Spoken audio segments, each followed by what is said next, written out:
អាឡូជំរាវថ្មដែលគេបោះបង់ចោលនៅចុងខាងកើតនៃភូមិឥឡូវនេះបើកឲ្យមកការហើយដរាបណាមានអ្នកចង់យកតម្លៃគឺទាបជាងអ្នកនឹកស្មានមិនដល់ត្រឹមតែ10,000 យន់សម្រាប់រយៈពេល50ឆ្នាំអ្នកណាមានចំណាប់អារម្មណ៍ប្រញាប់ឡើងវាជាដីខ្ជះខ្ជាយដែលគ្មានស្មៅដុះប៉ុន្តែពេលលើបែបនេះឈាមដ៏ត្រជាក់របស់ខ្ញុំក៏ពុះកញ្ជ្រោលខ្ញុំមិនស្ទាក់ស្ទើរតតែសោះហើយដើរត្រង់ទៅគណៈកម្មាធិការភូមិពេលខ្ញុំចុះហត្ថលេខាលើឈ្មោះស៊ូឆេនលើកិច្ចសន្យាមកការការិយាល័យទាំងមូលក៏ស្ងាត់ជ្រុងស៊ូឆេនឯងត្រូវតែគិតច្បាស់ជំរាវថ្មពលនោះជាកន្លែងស្លាប់ដែលសំបីតែស្មៅក៏មិនអាចរស់បានដែរតើឯងចំណាយលុយទិញដុំថ្មធ្វើអីខ្ញុំញឹមស្រាលហើយនិយាយថាខ្ញុំមានគម្រោងផ្ទាល់ខ្លួនដំណឹងនេះហាក់ដូចជាមានស្លាប់ហើយវាបានសាយភីពេញភូមិក្នុងរយៈពេលមិនដល់កន្លះថ្ងៃផងនៅបន្ទាប់ពីស៊ូឆេនត្រូវបានលីនដាហៃបណ្ដេញចេញគាត់ក៏ឈួតហើយថែមទាំងមកយកចម្រើថ្មពលទៀតផងក្មេងប្រុសល្អម្នាក់គួរឲ្យអាណិតណាស់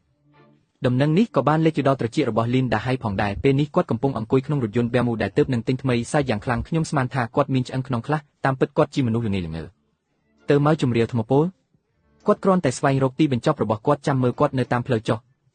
នៅពេលនេះខ្ញុំកំពុងឈរម្នាក់ឯងនៅលើជម្រាលថ្មពលដ៏ស្ងាត់ជ្រុងខ្យល់ត្រជាក់បក់មកជាមួយធូលីដីហើយនៅក្រោមជើងរបស់ខ្ញុំមានសុទ្ធតែសំណល់រ៉ែខ្មៅស្អុយនិងថ្មបាក់បែកស្រួចវាពោពេញទៅដោយភាពស្ងាត់ជ្រុងនិងគ្មានជីវិតប៉ុន្តែនៅក្នុងភ្នែករបស់ខ្ញុំនេះគឺជាភ្នំមាសខ្ញុំអង្គុយចុះយឺតរុញកំទេចថ្មនៅលើផ្ទៃចេញចាប់យកដីពណ៌ត្នោតខ្មៅមួយក្តាប់តូចនៅខាងក្រោមហើយយកវាមកជិតច្រមុះរបស់ខ្ញុំដើម្បីធុំក្លិនវាដោយប្រុងប្រយ័ត្នបន្ថែមពីលើក្លិនស្អុយនៃសំណល់រ៉ែក៏មានក្លិនរ៉ែខ្សោយប៉ុន្តែពិសេសខ្លាំងណាស់ជ្រុងមាត់របស់ខ្ញុំងើបឡើងដោយមិនអាចគ្រប់គ្រងបានបង្ហាញស្នាមញញឹមដ៏មានអត្ថន័យអ្នកផ្សេងទៀតដឹងត្រឹមតែថាលោះធាតុធ្ងន់នៅទីនេះលើសពីស្តង់ដារប៉ុន្តែពួកគេមិនដឹងថានៅក្រោមដីនេះសម្បូរទៅដោយក្រុមធាតុដានដ៏កម្រនោះទេដរាបណាការពុលនៃលោះធាតុធ្ងន់អាចត្រូវបានដោះស្រាយនេះគឺជាចំការផ្លែឈើកំពូលដោយគ្មានថវិកាជួលគ្រឿងចាក់ធុនធ្ងន់ខ្ញុំអាចចាប់ផ្ដើមបានតែតាមរបៀបដើមបំផុតប៉ុណ្ណោះនៅផ្នែកខាងក្រោមនៃជម្រាលថ្មពលខ្ញុំបានប្រើក្រណាត់ជ័ររហែកពីរបីផ្ទាំងដើម្បីសង់តង់សាមញ្ញមួយដែលអាចចាត់ទុកថាជាកន្លែងស្នាក់នៅព្រឹកព្រលឹមថ្ងៃបន្ទាប់មុនពេលព្រឹក